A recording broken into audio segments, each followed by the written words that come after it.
welcome back to another DLC episode of the Extremely Casual Gamers podcast with Ali, Chris and Guy. This is a casual gaming podcast for the everyday gamer, and on today's DLC, we've got a very special guest. We'd like to welcome to the studio Kiwisimskate. Hello. Hello, everyone. Nice to meet you. It's lovely to have you here. Now, the reason we're chatting to you today is because you are a Kiwi, first of all, and we love seeing Kiwis do big things. And you are a Sims streamer creator, and you have just recently been basically employed by or paid to create some lots in the latest Sims Adventure Awaits DLC. Is that correct? That is correct. That is so exciting. Tell me about it. Yeah, like, is this childhood dream scenario? Like, Well, how do you feel? I wasn't a gamer as a child, funnily enough. Yeah, it's more of an adult dream. Wow. But either way, I think I've peaked. Yeah, what are you going to do It's next? what else is there to do? Yeah, well, we'll get to that in a minute. How did you get into Sims then if you weren't a gamer as a kid? Yeah, well, I was in my teens when Sims came out, and it wasn't until kind of the second iterations of Sims 2 that I stumbled upon it.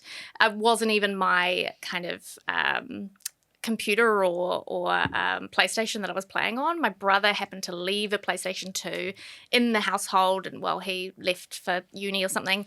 And I was like, let's play some games. And I picked up a copy of The Sims 2 from the rental store back then, Video Easy. Video Easy. Yeah. I was going to say United Video. What are we talking? Video Easy. Was it the $9 overnight deal? Or was it, Yeah, well, you could get it for a whole week. You could get like 5 for a week. Such a great deal. So I walked down, really excited, check it out, and then play just manically for a week until I had to return it. And then, wait another week and then get it out again. yeah. Well, that was my. I've told a story on this podcast before of I got The Sims for Christmas, Sims 1, cool. Yes. and then my parents were like, "Sorry, you can't play that yet though because we're going away for 2 weeks on holiday." So I read the box and the manual about 100 times, and then when I finally played it, it is one of those games that you're like, "What is it?" It really takes over your life, when you first experience The Sims. Yeah. What do you think it is about The Sims that just does that to people? I think it's a little bit of the uncanny valley. It's a bit of the, this is like real life, but not. So there are no real life consequences. I can set my sim on fire and not get in real trouble for it, or I can remove the pool ladder. That's what Guy did. Yeah. Yeah. You said the two things that the only things I ever did in The Sims. Exactly. So there's that element of kind of exploring just chaotic stuff that you wouldn't normally get away with. Yeah. And not to say that everyone who does that is, unhinged in real life. But it's that freedom to explore things. And I think as the game's gotten older and it's grown, there's a lot of representation as well. There's a lot of diversity in it. So it is something that in there's something for a lot of different people. So you can kind of see yourself in the game. And obviously with additional DLC for, Expansion packs. so many. Oh, yeah. Up the So wazoo. many. Like I remember my Sims 1, not making this about me, guys, but when I got the Sims 1, you get the big box back in the day. Huge box, A4 size or whatever it is. And then you had to buy each expansion pack was its own little folder thing. And so you've got like a bookshelf worth of games to play one game. If you had to say that one iteration of The Sims was like the GOAT, and obviously the most modern one is probably the one that most people would play, but which one for you is the GOAT? Is it that first one you played, Sims 2? No, for me it's The Sims 4. It is, And that might be controversial because I think a lot of people I know, a lot of players I know, look back at like The Sims 2 as the golden era of The Sims. But because I was more of a casual player back then and I didn't really get into it as heavily as I did, and I didn't start creating content until The Sims 4, that's where the majority of my time's been spent. Yeah. Yes, and of I course. think the graphics are just great. Yeah. And the ability to build in the game, which is kind of my favourite part, is so much better than Sims 1 to 3. Yeah. I guess, so you started streaming when Sims 4 came out? How did you get into Not even that? then. Oh, so even after that? Wow. How long Yeah. have you been streaming and making content for? So Sims 4's been out for 11 years now, and I didn't start making content until beginning of 2021, late 2020, COVID. I was going to Classic. say, someone had time on their hands. New hobbies. I've picked up a few new hobbies that year. And I'd been watching other people's content for about a couple of years. Yeah. So, I was pretty new into, I didn't even realize there was this whole online world of simmers and people who would be on forums talking about the game. And I was so clueless, honestly, about all of that. Yeah. It's a real, when you discover that there's, online communities and you can link up with these people, it's a real, it unlocks something in your brain. Like, oh my God, I'm not the only one. There's thousands of them. And if you ask a question, you're like, oh, no one's going to say anything. And then you get 20 answers. You're like, oh my God, this is so helpful. You didn't even ask for. Yeah. And what about your very first stream? Was it Sims 4? It was. Yes. And how did that go? Because I do a podcast, work in radio and stuff. I play a lot of video games. I think if I was to do a video game stream, even though I'm used to putting myself out there, I would be very, very, very self-conscious, And so what was that first one like for you, making that leap? So, yes, it was nerve-wracking, but I'd done a lot of preparation. A little bit of a perfectionist. So I did loads of research. I tapped into kind of my setup and my streaming software, and I wanted it. I probably should have just gone live earlier just to test it.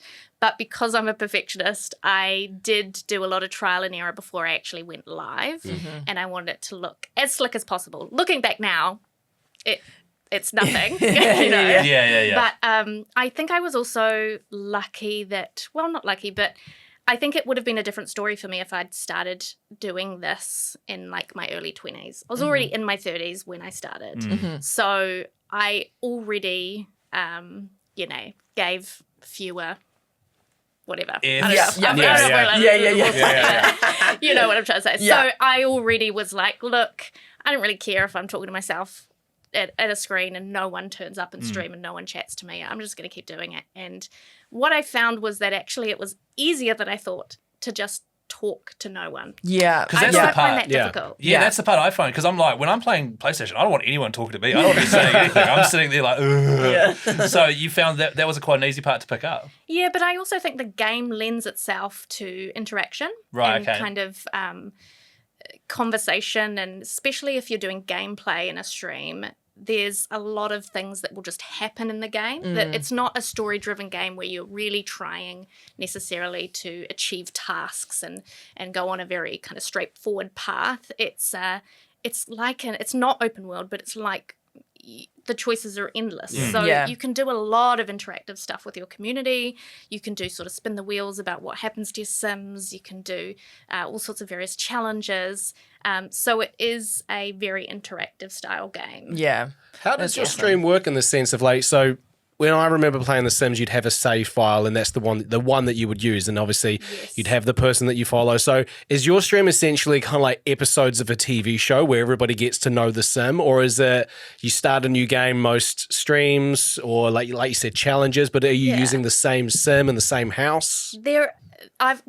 There's a bit of a mixture, but yes, I do actually have a save that I've been playing personally for about 8 years. Jeepers. Wow. 7 or 8 years. So it was a thing called a legacy challenge. So it's quite a well-known challenge, gameplay style challenge in The Sims, where you start with a single Sim with a very specific amount of money, which is very little, and the ultimate goal is to go through to 10 generations. So once you get to your 10th generation Sim in that same family, you finish the challenge or whatever. There's additional rules within there and parameters and criteria. But I've been doing something like that personally for 8 years. And when I started streaming, I tapped into that family. So now we're at generation 10.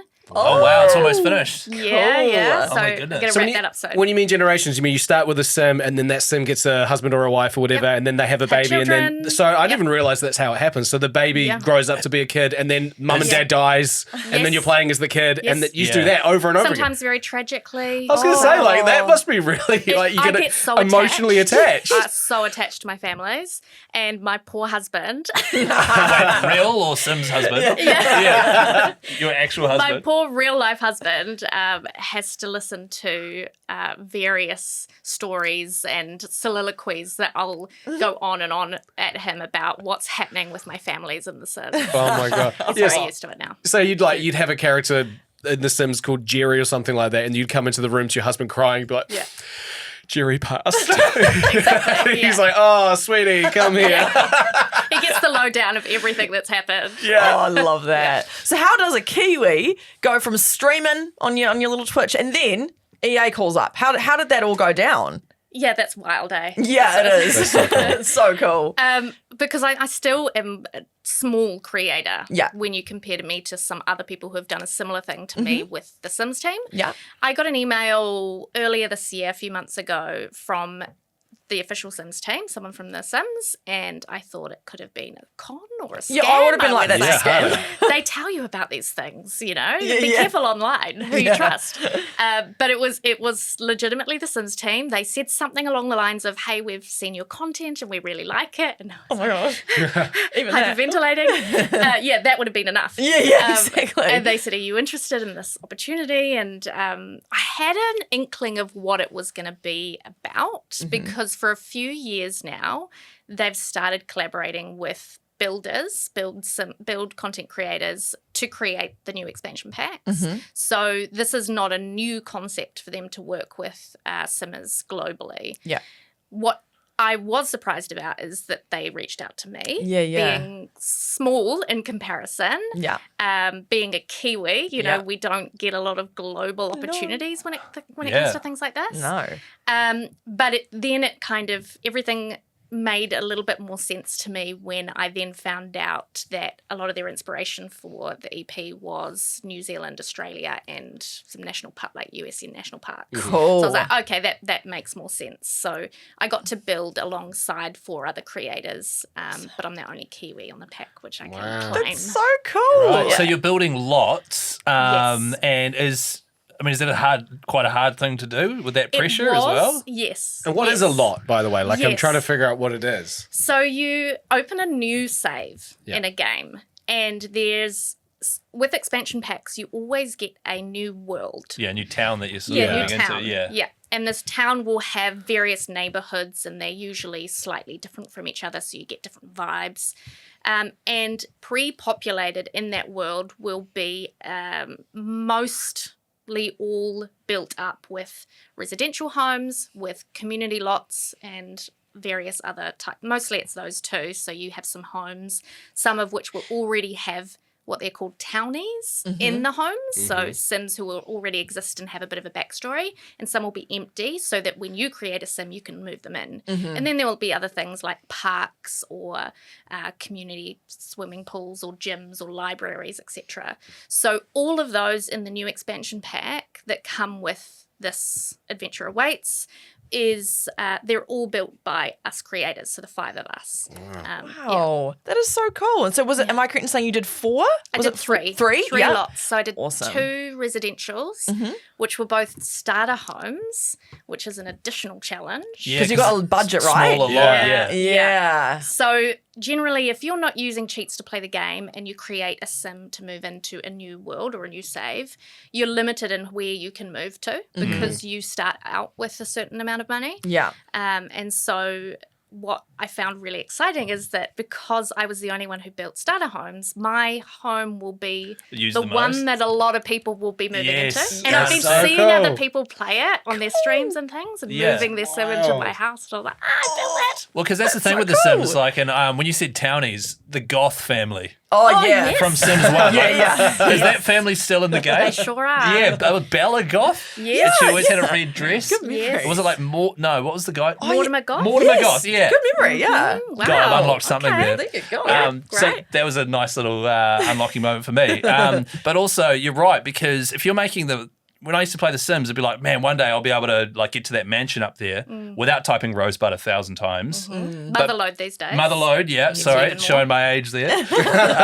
And so you're right. I reckon a lot of people will play The Sims and then work their way up and stuff and might even run out of gas on the game before they even get to the top one. So were you initially like, oh, man, starter home, but then you were like, oh, hang on. Exactly. It wasn't until nearer the release of the pack that I thought, actually, this is kind of cool that I got to make the starter home, because it was a bit not disappointing at all, but it was, you have a lot more restrictions. Exactly. You can't just go wild with decorations and with furniture and with landscaping. Everything you place down costs money. Yes. When you're playing normally, like when I would go and play in now, there are these menus in the build buy section where a lot of the landscaping costs nothing.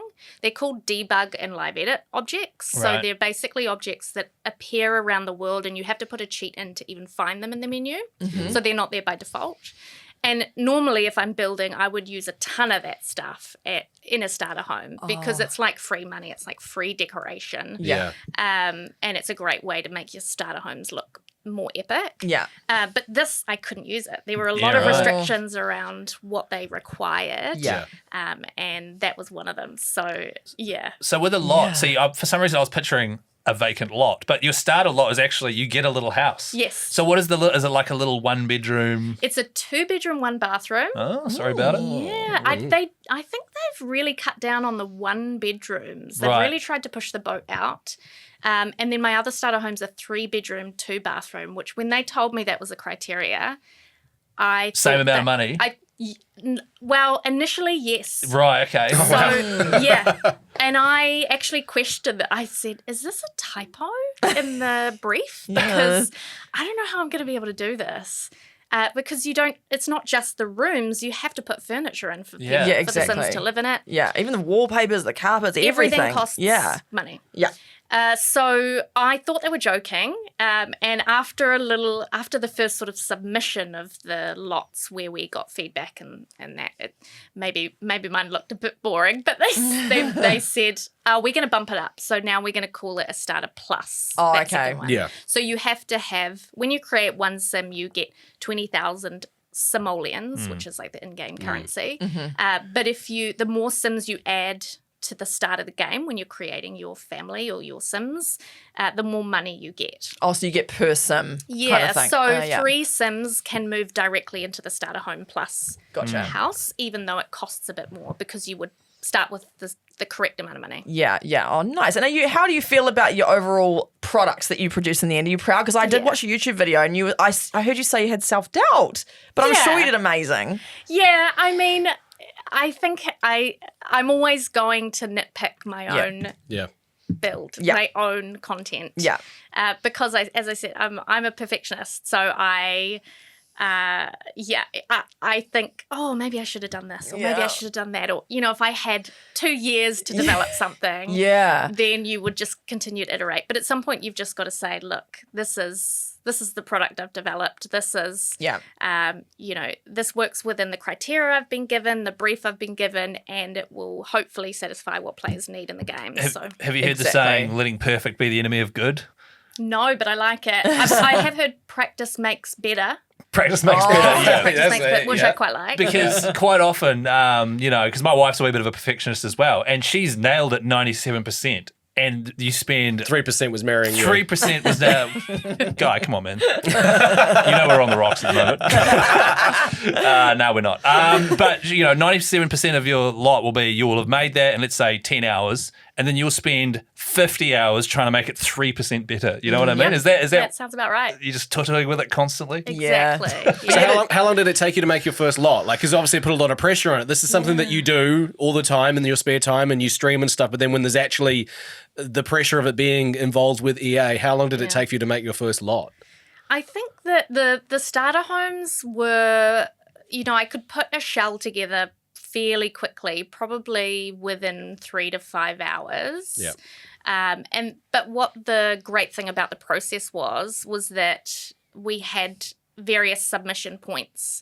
So each time we got to iterate on our design and make it better. So I should have logged how long I literally took, but my big lot was the one that took a long time. So I did the 2 starter homes, and then I did a very large fitness retreat style lot, which was the largest lot in the world, and it took me the longest, and it was the biggest journey, like the most intense journey to go on as well in terms of my inspiration, where I started with it, my first submission, to where it turned out. Oh, that is so awesome. So were you like looking up and, going on Pinterest and all that stuff and looking at different fitness places? Pinterest is my best friend. Yeah, when it right. comes to building on The Sims. I use it just anyway when I build, but for this it was great. But then also coupled with just my experience of traveling around New Zealand and kind of what I've seen around. Yeah. Because you're the Kiwi creator on the team and the pack has, got New Zealand influences to it. So when you were creating these lots,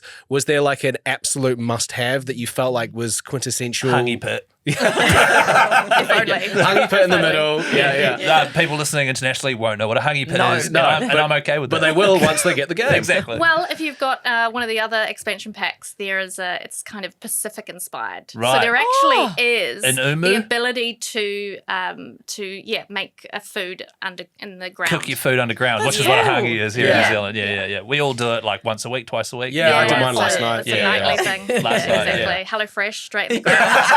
I wonder if anyone's cooked a hungry with Hello Fresh before. Yeah, I wonder if it would work. Seasonings.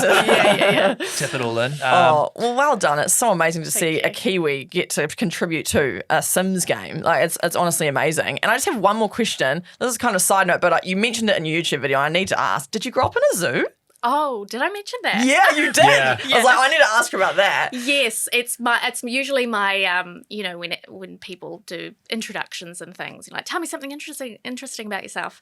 It's always, well, I grew up in a zoo, which is absolutely true. I grew up in Auckland Zoo. Oh, wow. Which enclosure were you in? Classic. Yeah. Every time. Can you stay there? Can you live there at the time? There are houses, residential homes that are inside the grounds of the zoo. Right. So as a visitor, you would never know they exist. You'd never see them. But if you've ever driven up like Old Mill Road, you can kind of look into the wall as you go up the hill. There's homes there. I don't know if anyone lives there. Some of them have been converted into like offices and things. Right. But Is that the big steep hill that you go up and if you go right, it takes you towards the aviation area of Motat, and so on the left is where you were? Because I go to the zoo with my daughter basically every second week, so I'm trying to figure out where you were. Right down by the old elephant house. Yep. And I think the capuchins and the spider monkeys are down there. I know the area. The tarantulas. There's a driveway that goes up, and you can't you're go not up allowed there. to go up there. Yeah. That's where I live. Wow. Gosh. Were you were your parents affiliated with the zoo, or did you just live there? My dad was the head keeper. Oh, that's so cool. That's right. And so why The Sims and not Zoo Tycoon? Well, I also play Planet Zoo. Planet Zoo. Which I love. I love that game. Yeah, right. And so, because like simulation games, you can't clock the game. There's no missions or campaign. Yeah. But like, there's something super, super addictive about them, isn't there? I know. Like all of them. I know. Yeah. But that's how some people keep interested. If they do start to lose interest, there are people, just players, who have created specific challenges for The Sims. Yes, great. So it's a good way to kind of reinvigorate your passion for the game or something. Is let's try this thing in the game that has these very specific parameters and see if I can achieve that. Yeah. And what's the craziest one you've done? Oh, I think maybe trying to turn my sim into a plant sim. So there's all these weird occults in the game. Right. Vampires, mermaids, etc. And there's this weird thing called a plant sim. Basically, your sim just turns all green. Right. And they can kind of be one with nature. And, right. Yeah. Because those games have wacky shit in them, don't they? That's one of my favourite things about it, is it's really tongue-in-cheek. The game has a lot of humour. Yeah. Because I remember you could rub a lamp and a genie would come out and all sorts, and even the burglar, the way the burglar Especially Sims comes 1. in. Especially, very weird. Yes. That was in the Maxis days. They were weird. Yes. Yeah. And I'd be remiss if I didn't ask, because you are a Sims streamer and you've played hours and hours and hours, you mentioned the whole removing the pool ladder thing. Because I would play Sims for about an hour and then I would eliminate my sim. Lovely. Is there a creative way that you have eliminated a sim that comes to mind, or do you not tend to do that? I don't do a lot of it, but it often happens anyway. Yeah. Accidental. when you're least expecting it, or when you least want it to happen. So I talked about my legacy family, my generational gameplay. One of the saddest deaths that has happened was my sim was like the 6th generation sim was at her wedding. We need to know her name. Yeah, what's her name? Her name was Marlena. Marlena. Her name was Awesome. Marlena Gravitt. My family are the Gravitts. Nice. So Marlena was at her wedding. It was such a magical day. Did you get dressed up Yeah, in of real course. life? And it was the dance. You know, they'd cut the cake, they'd had the ceremony, so it was the dance floor. Everyone was having a great time. Father of the bride drops down, dies of old age, wow. in the middle of the dance floor. Oh. Oh my God. That's worse than the red wedding. Yeah. So all the Sims are just standing around staring at this body, the Sim's body, and then crying. And the Grim Reaper turns up, brings his tablet because these days in the I think maybe in the old Sims day he'd had this, but he has like a tablet, like an iPad. Takes inventory of the body, whips it away. Yeah, and then an urn's there, and then the little ghost. Oh my God, poor Melina. That's wild. And then, of course, that's great content, though, isn't it? Oh, brilliant. The more chaotic Yeah. I can be on stream, the more people seem to enjoy it. Yeah, so I good. don't know what that says about people, but We're all a bit weird, aren't we? We're all weird. Yeah. Well, I think if, like, Guy, for example, if you cared about this podcast, maybe you'd cark it halfway through an episode, and then we put that on TikTok, and then there are boom. millions of Yeah. followers. Yeah, that's how we exactly. do it. Okay, I'll work on that. Please do that. If anyone wants to follow you who's listening, where can we follow you? So I was very lucky. I got the same username across everywhere. Oh, so the dream. The dream. We did not do very Yeah, well we with that didn't do that. when we started our podcast. Guy. So we got like 4 We different or- usernames. yeah. What is your so username? Kiwisimskate, no spaces. That's my username. Kiwi because I'm from New Zealand. Sims because I love The Sims, and Kate because that's my name. Makes so much sense. I know. Love it. I stream on Twitch. I've now started multi-streaming across Twitch, YouTube, and TikTok as well. Cool. So generally when I'm live on one, I'm live across all 3. Awesome. Oh, thank you for coming in, Kate. And again, congratulations for your work on The Sims latest DLC. That's so exciting. And hopefully you end up soaring after this. You know, you might end up They get you back. Yeah, Exactly. like building just call a whole. Call me EA. I'm free anytime. I'll drop my tools. And, Yeah. Hey, thanks, Kate. You enjoy the you. rest of your week, and we'll catch you on Thursday for another ep. Bye. Bye.